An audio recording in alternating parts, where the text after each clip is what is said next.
తెలుగువారి number 1 choice Telugu matrimony. Telangana గ్రామ పంచాయతీల్లో రిజర్వేషన్లు తేలాయి. గ్రామాలు వార్డుల వారీగా మండల ఆఫీసుల్లో జాబితానుంచారు. ఇప్పటికే పలు జిల్లాల కలెక్టర్లు గెజిట్ నోటిఫికేషన్ రిలీజ్ చేశారు. ఇవాళ రాష్ట్ర ఎన్నికల సంఘానికి చేరనుంది రిజర్వేషన్ల జాబితా. సర్పంచ్ వార్డు సభ్యుల స్థానాల రిజర్వేషన్ల జాబితాలను పంచాయతీరాజ్ కమిషనరేట్కు జిల్లాల వారీగా అందించనున్నారు కలెక్టర్లు.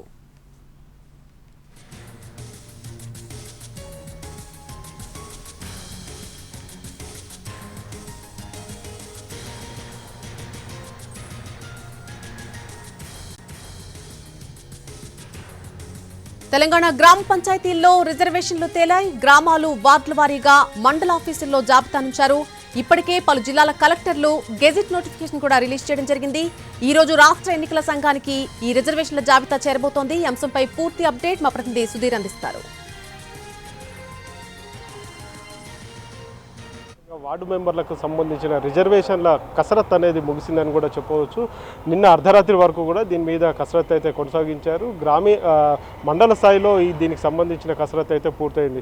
అయితే గ్రామ సర్పంచ్లకు సంబంధించి ఆర్డీఓలు, అదేవిధంగా వార్డు మెంబర్లకు సంబంధించి ఎంపీడీఓలు రిజర్వేషన్ల ప్రక్రియను పూర్తి చేశారు. ఆ తర్వాత అక్కడి నుంచి నేరుగా ఆ రిజర్వేషన్ల జాబితా ఏవైతే ఉన్నాయో మండలాల వారీగా, అదేవిధంగా గ్రామాల వారీగా పూర్తి స్థాయిలో ఆ రిజర్వేషన్ల జాబితాను జిల్లా కలెక్టర్కు పంపించడం జరిగింది. జిల్లా కలెక్టర్లు దాన్ని గెజిట్గా కూడా విడుదల చేయడం జరిగింది. ఆ గెజిట్ను పూర్తి స్థాయిలో మళ్ళీ రాష్ట్ర పంచాయతీరాజ్ శాఖకు అందజేయాల్సి ఉంటుంది. నిన్న రాత్రి వరకు కూడా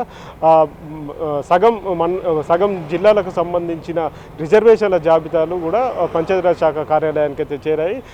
మరికొన్ని జిల్లాలకు సంబంధించి పూర్తి స్థాయిలో 31 జిల్లాలకు సంబంధించిన రిజర్వేషన్ల జాబితాలు పంచాయతీరాజ్ శాఖ కార్యాలయానికి చేరిన తర్వాత అక్కడి నుంచి నేరుగా పంచాయతీరాజ్ సెక్రటరీ అక్కడి నుంచి నేరుగా జాబితాను తీసుకొని రాష్ట్ర ఎన్నికల సంఘానికి అందజేస్తారు. రాష్ట్ర ఎన్నికల సంఘానికి పూర్తి స్థాయిలో రిజర్వేషన్ల జాబితా అందిన తర్వాత రాష్ట్ర ఎన్నికల కమిషన్ వాటిని మరొకసారి పునఃపరిశీలన చేసిన తర్వాత షెడ్యూల్ ప్రకటించే అవకాశాలు అయితే కనిపిస్తున్నాయి.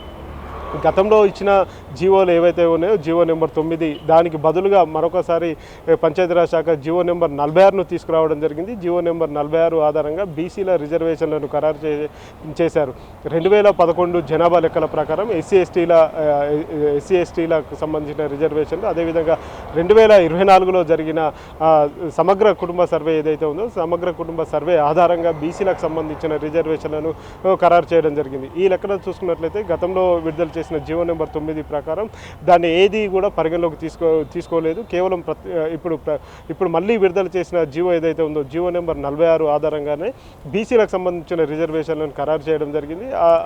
దీనికి సంబంధించి ఎలాంటి ఇబ్బందులు ఉండబోవు అని చెప్పేసి తెలంగాణ పంచాయతీరాజ్ శాఖ అయితే భావిస్తుంది. ఈ నేపథ్యంలోనే తెలంగాణ రాష్ట్ర ఎన్నికల సంఘానికి రిజర్వేషన్ల జాబితా అందిన తర్వాత తెలంగాణ ఎన్నికల సంఘం పూర్తి స్థాయిలో షెడ్యూల్ ప్రకటించే అవకాశాలు అయితే కనిపిస్తున్నాయి. రాష్ట్రంలోని దాదాపు 12,760 గ్రామ పంచాయతీలు, అదేవిధంగా 1,13,000 పైచిలకు ఉన్న వార్డు మెంబర్లకు సంబంధించిన రిజర్వేషన్ల ప్రక్రియ అయితే ముగిసింది. ఇవి రొటేషన్ పద్ధతిలో జరిగినాయి కాబట్టి రిజర్వేషన్లకు సంబంధించి పూర్తి స్థాయిలో గ్రామీణ ప్రాంతాల్లో కావచ్చు ఆయా సర్పంచ్లకు సంబంధించి ఎలాంటి ఇబ్బందులు అయితే లేవని చెప్పేసి తెలుస్తుంది.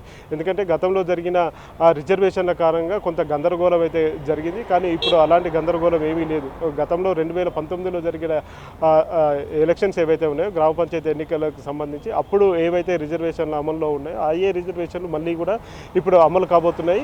కాకపోతే అవి రొటేషన్ పద్ధతిలో జరిగాయి కాబట్టి మొదటగా ఎస్సీ, ఆ తర్వాత ఎస్టీ, ఆ తర్వాత బీసీలకు సంబంధించిన రిజర్వేషన్లను కేటాయించడంతో ఎక్కడ ఎలాంటి సమస్యలు లేకుండానే పూర్తి స్థాయిలో గెజిట్లను ఆయా జిల్లాల కలెక్టర్లు విడుదల చేశారు. మరి కాసేపట్లోనే ఇందుకు సంబంధించి ఆ గెజిట్లన్నింటినీ కూడా పంచాయతీరాజ్ శాఖ నుంచి నేరుగా రాష్ట్ర ఎన్నికల సంఘానికి చేరుతాయి. కాబట్టి రాష్ట్ర ఎన్నికల సంఘం పూర్తి స్థాయిలో పునఃపరిశీలన చేసిన తర్వాత ఇందుకు సంబంధించి షెడ్యూల్ ప్రకటించే అవకాశం రేపు లేదా ఎల్లుండి షెడ్యూల్ ప్రకటించే అవకాశాలు అయితే కనిపిస్తున్నాయి.